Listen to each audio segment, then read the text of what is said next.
Sew a corset style top with me. Hi, I'm Elsie. If you're new here, we do a lot of sewing tutorials, beauty tutorials, and skincare reviews. So if any of that sounds interesting to you, make sure you hit that subscribe button so you don't miss a video. Today, I'm gonna be using this dress pattern to create this corset style top. This is the Valentina V-waist dress pattern. This is actually a free pattern that you can find from Mood Fabrics. You can find it on their Mood Society blog. I will also link it below in the description if you're interested in getting this pattern for yourself. I've obviously used this pattern before, so I've already printed everything out, but if you have any questions at all about how to print and assemble your pattern, make sure to drop them in the comments. And yes, obviously this is a dress pattern, so we are only going to be using the bodice pieces to make this top today. If you actually want to make your top into this dress, the remaining sewing instructions can be found on the Mood website. I also have another video where I turned this dress into a bubble dress for New Year's, so make sure you check that out if you haven't already. In case you are coming from that video, that tutorial was a little bit quicker, so this one's going to go a little bit more into depth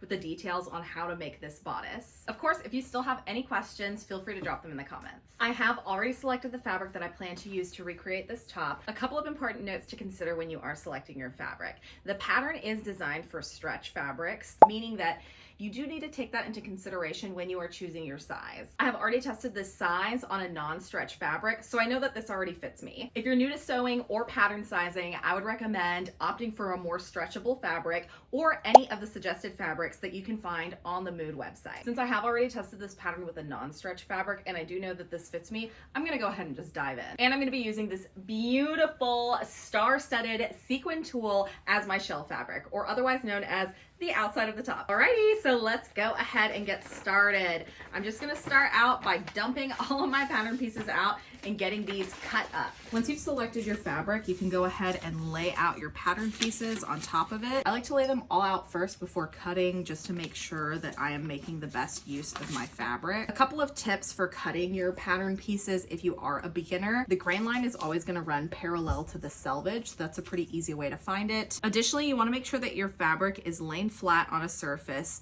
not hanging off the edge of, say, a table or anything like that. Hanging fabric can alter the drape of the fabric. It can distort the fabric when cutting the pattern pieces and thus distort your pattern pieces, making them inaccurate and more difficult to work with. You can see here I have double folded my fabric so that I only have to cut the pattern pieces out once. I definitely recommend doing this. That way all of your pattern pieces are the same size rather than cutting them out individually. It also saves time. You can use pattern weights or household items to weigh down your pattern pieces to make sure that they don't move. If you prefer, you can also pin your pattern pieces into the fabric ahead of cutting. Once you more or less have the pattern pieces where you want them, you can start cutting. Once you have your pattern piece cut out, before you move on to the next piece, take a fabric marker or pencil and just go ahead and mark your darts. Trust me, it's a lot easier to mark them as you go. Cutting through sequins can sometimes be tricky, so just make sure before you pull away that the pattern is cut through completely. Since this is tulle, the fabric pen will easily bleed to the other side, but just make sure that if you are working with a thicker or more opaque fabric, that you are flipping it over and marking the notches and the darts on the opposite side as well. I would absolutely recommend marking your darts after you've cut out the pieces, not before. Even if you've already placed it exactly where you want it, there might be some slight shifting when you do cut the pattern pieces, and waiting until after they've already been cut out just ensures that they are as accurate as possible. Then you just want to make sure that I'm doing the same thing for the lining fabric. I'm also going to line the back of this just to make it stand out a little bit more. So I'm actually having 3 fabrics that I'm cutting out, and I'm going to do the exact same process for those fabrics. For my fabric, I'm going to make sure to save all the scrap pieces, cut out all of these stars, and then add them back into my piece just to fill out any negative space areas. So if you have a similar fabric, that might be a good idea for you to do as well. Now that I have all of my pattern pieces cut out, I basically cut them out in 3 different fabrics. So I'm going to be using this for the lining, and then the shell fabric I have in 2 different layers. I have this tulle as well as this kind of sateen backing. I'm going to take the tulle pieces and base them to this pink piece, just so I'm working with basically one piece. So I'm going to start by doing that for all of my pattern pieces, and then once they are kind of sewn together as one, that's when I'm going to go in for the darts for these pieces specifically. Obviously, I don't need to baste the lining pieces since this will just be on its own, but I will go ahead and do the darts for this piece as well. If you don't have a dedicated basting stitch on your machine, you can just use a straight stitch and then increase the length to the longest possible. Here you can see how I've basted the tulle piece onto this backing piece. I just used a 1/4 inch seam allowance. The seam allowance for this pattern is a 1/2 inch, so using a 1/4 inch basting stitch here should be hidden within the seam if you don't feel like taking this out. But if you want a really nice seam, you can always take this out later. Now that I've basted together all of my shell or outer fabric pieces, I've gone ahead and also sewn the darts for the cups on these pieces. I'm gonna move on to the lining and sew the darts for these as well. A couple of beginner tips to sew your darts. To start off, I like to use a ruler to draw a line to each point so that I know exactly where my dart is supposed to go. This will also create a sew line later. From here, taking the back or wrong side of the fabric, you wanna fold the lines so that they meet each other. Having the line already drawn here just ensures that you are creating the dart exactly where it's supposed to go and lining it up perfectly. I like to then take pins and just pin it through where the dart is to make sure that I am perfectly lined up. Small tip for making your darts as crisp and professional as possible. I like to take about 1 centimeter or so away from the dart point, put a pin here, and then when I'm sewing, I'm actually gonna make the line meet at this point and then take it straight for a little bit up to the actual dart point. Doing this will help avoid additional puckering at this point. And I'm just gonna do the exact same thing on the other side, taking the wrong side of the fabric, folding it over to make sure that they meet properly. Once they're lined up, I'm then just gonna take my pins and pin it all in place. Here I've marked where I want the seam to meet the edge of the fabric as well as the end of the dart itself. And now we can go ahead and sew the dart. I'm just gonna be using a straight stitch for this, and I'm gonna be following this line up into this point here and then taking the line straight across this edge. Don't forget to back tack at the beginning and the end as well.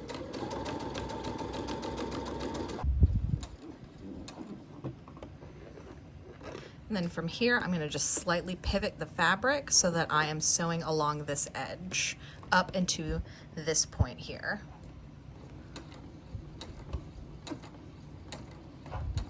Once I meet that point, I can take this guy out and I'll back tack. And then this dart is complete. You can see here the finished product of how I took this along the edge, brought it down just before the dart point, and then sewed a couple of stitches along the edge here. When you open this up, this is just gonna help keep it a little bit flatter and a little bit crisper. And now I'm just gonna be doing the exact same thing on this side as well. And we are all done with the darts. I can now take them over to my iron and press them before moving on. A tip to make pressing the darts easier, you can get a tailor's hand such as this one. What this does is sort of create some volume in order for you to press this as accurately as possible. So you can take your already formed dart, place it over the tailor's hand, and this can give you a little bit more access to properly press this dart. Make sure that you're pressing the seam allowance towards the outside of the cup, so it'd be in the direction of the arm of the bodice, in other words. And once you're done pressing both of your pieces, you can move on to the next step. Now that I have all of my pattern pieces prepared, I can go ahead and start sewing this together. And again, we are just following the directions on the Mood website for the Valentina V-waist dress. We're just doing the bodice though. So I'm gonna start with step 1, which is pinning the side front and center front down this seam here. And we're gonna do the same thing on this side here.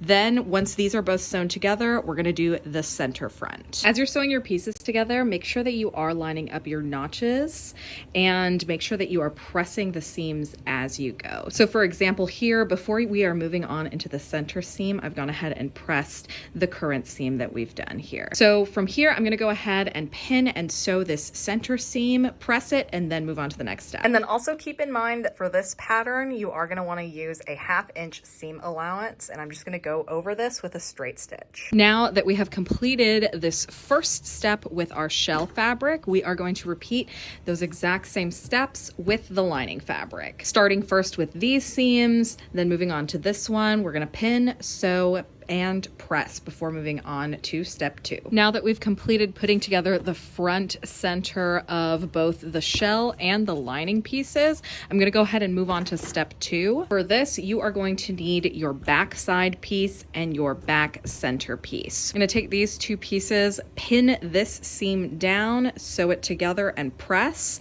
and then we're going to do the same thing for the opposite side as well, and then repeat all steps for the lining before moving on. I've now completed sewing all 4 of these seams for the shell fabric as well as the lining fabric, and I've pressed all the seams open. From here, I'm going to go ahead and move on to adding the cups to the front bodice. Starting here with the shell fabric, I'm going to take each cup, I'm going to line up the dart with this seam here. We're going to line up this point with this point here, and then this point with this point here. We're going to do all of this with the right sides together and then sew along these seams.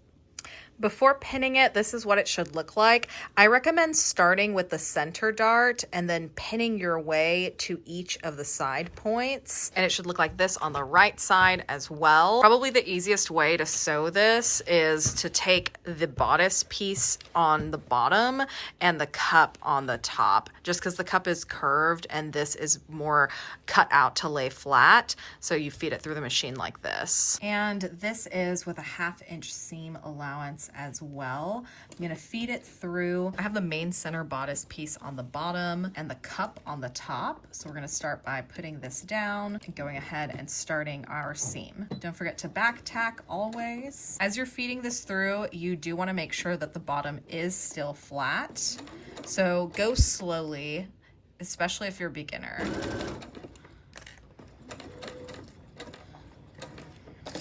Since this is more of a curved seam, it's really easy to accidentally fold the fabric underneath.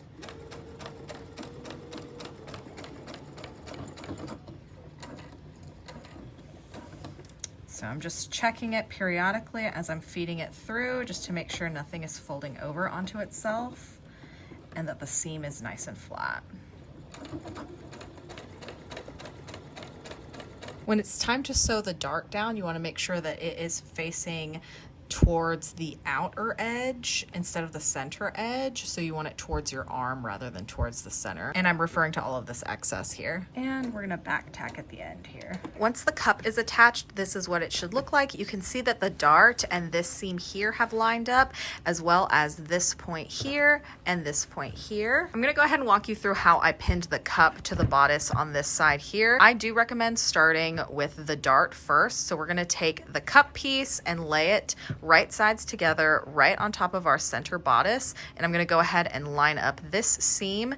Taking the back of the seam, I just like to make sure that they are laid flat so that when you go and sew them, they end up flat like you can see here, as well as making sure that the excess of the dart is facing outwards rather than towards the center. So we're going to make sure that both of those things are happening as we pin this together. I'm going to line up that seam and take my pin and just make sure that it goes through the seam. Oh my God. There we go. And that's how we're gonna start. From here, it doesn't really matter which way you go first. I'm just gonna go this way just because there's this excess here that I kind of want out of my way. While I do recommend going ahead and pinning this flap down, don't feel like you need to line these up. This excess isn't what you really need to match up. You need to match up the actual cup. So I'm gonna take this and line that up first. And we can always pin this down later. And this is how I move through it. I just take the cup and move the cup to the center piece rather than the other way around, just because this is what's going to be curved and this is going to lay sort of flat against your body. I just find that this makes it a little bit easier, that this curve shape is a little bit easier to manipulate into the curve of the cup. But you can do this kind of whatever way works for you. This is just what works for me and what I tend to do. I also like to take my pins perpendicular rather than parallel to my seams. Some people like to use the parallel method because it kind of gives you a line of where to sew. But in situations like this where I don't want my fabric to move too much, I can take these out really quickly at the last second. I know I do it sometimes too, but it's really not recommended to sew over pins just because that's a really easy way to break a needle. And we definitely want to avoid that. But when they are perpendicular like this rather than parallel, it's a little easier to avoid breaking a needle even if you do accidentally sew over these. It's a little less common, although it can happen, so it's still not recommended. Okay, now that this is completely pinned down all the way to the point here, I am gonna take the flap just to make sure that this stays where I want it to as I'm taking it to the machine. And I'm gonna go ahead and I'm removing this one that was already there, and I'm just gonna use it kind of more or less in the same spot. So that's pinned down as well. And you know what, I am, just to make sure that this stays open too, I'm gonna add one more pin right here. I know this seems like a lot, but I just really like for the seams to be open in the back because I think it just looks a lot more professional. So let me turn this over so you can kind of see what I'm talking about. Yeah, we did press them, but sometimes even with pressing them, they still pop back up like you see here. So I like to have the extra insurance of the seam going through, keeping this open, and that just looks really nice and professional. Now that that side is pinned down, I'm gonna do the exact same thing, just running this side. Just remember trying to keep the bodice itself flat and move the cup around. I really do feel like this just makes it a little bit easier to manipulate the fabric, but that really is just my opinion. You can see I'm from the back kind of trying to keep the bodice piece as flat as possible, and I'm just pulling this as I go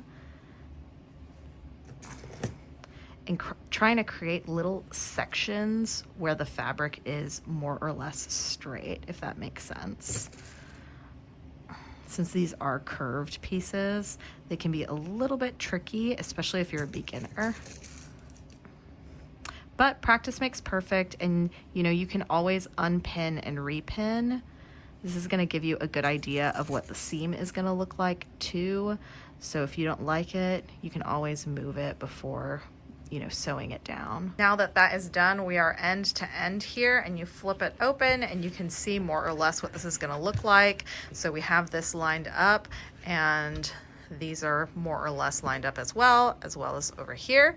So we are gonna go ahead and take this to the machine. And for this, I'm gonna start on this side, feed it through this way, and move us along like so. So now the second cup is complete. You can unfold it and just ensure that the seams are lined up. That's looking good too, as well as that. And the whole front of the bodice is now complete, and it looks amazing. We're gonna go ahead and repeat this step with our lining pieces and sew in both of those cups as well before moving on. Alrighty, now that both of these are all finished up, we're gonna go ahead and create the casing for the underwire. For this purpose, I'm not actually gonna put underwire in this one, but you totally can. I am gonna make the casing though, just to sort of make a faux underwire. And I've already gone ahead and pressed the seam allowance down. So I'm just gonna sew at 3/8 of an inch to create a casing. We're gonna sew this bit down, and you can kind of see where I'm gonna sew. There's actually already a basting stitch here. I'm just gonna sort of follow that line, and that's gonna create your casing. And you wanna make this at 3/8 of an inch below the original seam, which is this one here. So we're going this way, and we're just gonna fold this flap down and sew 3/8 of an inch down. And when you're all done, this is what it should look like. And the sides can remain open so that if you want, you can slide in an underwire on both of these. You only have to do this for the shell fabric. You can leave the lining fabric alone for this. However, if you do choose to use the underwire, before you insert it into the top, go ahead and take both the lining and the shell pieces right sides together. And what we're gonna do is first sew the neckline. Just make sure that you leave at least 2 inches at the top here open, so that we can sew the sleeves together later. Just to get a better idea of what I am talking about, I've gone ahead and pinned with right sides together the lining to the shell fabric here. I'm gonna sew along these pins, and then I've left about 2 inches open on either side here that I will not be sewing. So that's gonna help me put the sleeves together later. All right, now that your neckline is sewn up, take this opportunity, if you are gonna use underwire, go ahead and insert them into the casing on this side. Once you have your underwire in both of the casings, you can go ahead and pin and sew these side seams here, keeping in mind that again, you do need to keep at least, 1.5 to 2 inches open on this top portion here for the sleeves. And now it's time to add the pads to the cups here. I'm going to start by finding the center and pinning it down to the center seam here. And much in the same way that I pinned down the cups to the bodice, I am going to pin this from the center to the side and then the other way as well for both cups. Once this is securely pinned in place, I'm going to attach it to the cup. I'm going to try and get the seam as close to one of these seams as possible, just to create the effect that it's only 2 seams and just to make it look a little bit more clean. Here you can see how I have pinned this in place. I'm going to flip this over and actually sew on this side. I'm going to do my best to sew in the ditch in this seam here as to not create any additional seam and still be able to attach this. I have my pins in horizontally and I'm hoping that they do not break my needle while I'm putting this through, because I'm not gonna be able to pull them out as efficiently since I'm gonna be sewing on this side. So we shall see. One tip to try and get it as close to the seam as possible, I've used the hand wheel to sort of position the needle, just brought it down to make sure that it is hitting right in that seam and that it's aligned perfectly. You can adjust this left or right as you need it, and then once it's where you want it to be, it's just a matter of going slowly and feeding it through as straight as possible. So that's what we're gonna do now. And when it's all done and sewn, if you were able to stitch in the ditch, this is what it should look like.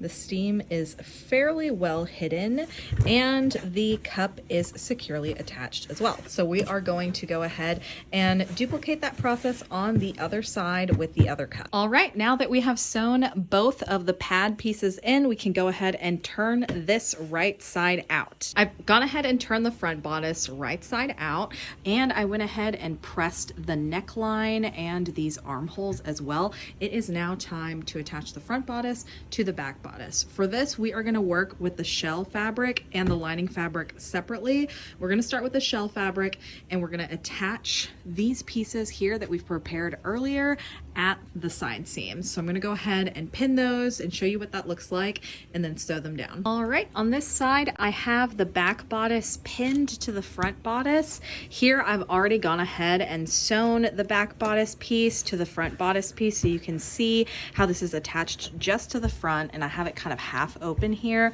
to avoid getting the lining in the way when I'm sewing.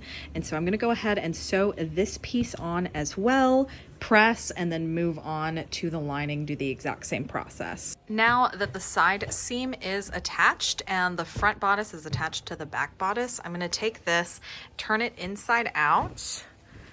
So this is the side seam that I was just working on. I attached both pieces independently. I worked with the shell first and then the lining, and then there's a little bit of an opening here. I'm just going to sew this down, taking the little bit of fabric and just sort of folding it over, and I'm just going to sew kind of to continue the seam that I created here and here. I'm just going to sew this over with the seam allowance up towards the lining. Next, we are going ahead and turning this back inside out, and we're going to focus on these outer seams here, sewing up the armhole here and the back as well here. And then just keep in mind that you do need to keep 2 inches open, the same way that you did with this strap up here as well on both sides. So we're going to do this seam here, and then keep the end of this open so that we can sew together the armholes at the top here. Now that those seams have been sewn up, I went ahead and turned it right side out again and just pressed these seams down, all the ones that I sewed, so here and here. And next we are going to take right sides together separately with the shell first, and then we're going to take the lining and we are going to sew these guys closed. So I'm going to show you how I'm going to pin this together and then sew it. So you can see here that I just kind of flipped this over. So what you're going to want to do is just close it up like that, and then I took just the inside, so the shell fabric, and just pin them together, and I'm just gonna sew across like this. Once that's done, I'm gonna do the same thing for these, and then of course the other side as well. All right, now you can see how I have pinned these closed now that this is sewn, and I'm just gonna kind of pop this out so that I can sew it, and then we'll close this up and this side of the sleeve will be done. Now that both sides have been sewn, I actually went and did a stitch in the ditch here to connect these, and then I'm gonna do a ladder stitch to close up these sides just to make this look a little bit more seamless. If you don't really care about that, or if you kind of want to top stitch on here anyway, you can always top stitch to close this too, and I would recommend just doing it all around the edge just to make it look a little bit more uniform, and that could look nice too. I just prefer to not have it for this top. I think it'll look better without it personally, so I am going to go ahead and do a ladder stitch for this one. But before I do that, I am going to finish up the other one and then just do them both at the same time. All right, at this point I have completed sewing up the sides of the sleeves here on both sides. Now I'm going to go ahead and install the zipper on the back here. Once the zipper is installed, the last step is just going to be hemming this, and then we will have our top. In order to install the zipper, I went ahead and pinned it down the shell of the fabric here, and now I'm just folding over the lining and pinning it, and I'm going to sew down here first, and I've sandwiched in the zipper here so you can see how I'm going to be attaching the zipper to one side first, and then I will do the other side. All right, the zipper is finally installed. I'm going to go ahead and hem the bottom, and then this will be done.